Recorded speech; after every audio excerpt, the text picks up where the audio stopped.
There's actually something about that in the article. Oh, yeah? About like social media. Yeah. I forgot that And I part. wonder if I can find it because I put a lot of things in my notes here. But she was talking about how social media kind of like, it turns you into a product. And then the work of refining that product, refining that brand never really ends. And like there's always this constant mixture between like work and play being represented on our social platforms and things like that. Yeah. And you feel like you can't stop doing that essentially. No, and then there's the comparison aspect of social media where the problem Yes. is, there's always a bigger fish, as a wise man once As a said. wise man once did say. Yeah.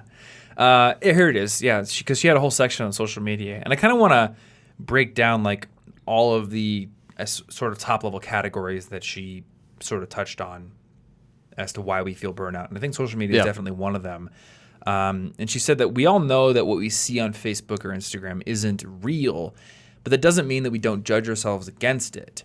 I find that millennials are far less jealous of objects or belongings on social media than the holistic experiences represented there, the sort of thing that prompts people to comment, "I want your life." That enviable mix of leisure and travel, the accumulation of pets and children, the landscapes inhabited, and the food consumed seems not just desirable, but balanced, satisfied, and unafflicted by burnout.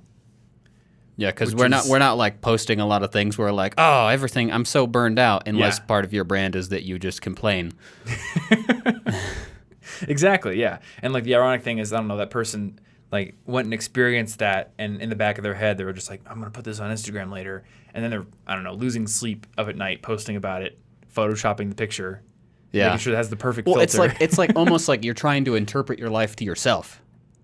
Yeah. So your brand, you're also marketing to you whether your life is good and justifiable. Yeah, exactly.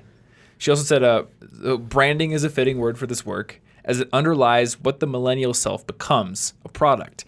As in childhood, the work of optimizing that brand blurs whatever boundaries remained between work and play. There's no off the clock when at all hours you could be documenting your on-brand experiences or tweeting your on-brand observations. The rise of smartphones makes these behaviors frictionless and thus more pervasive and more standardized. And yeah, like literally at all times. Yeah, at all times. Mm-hmm.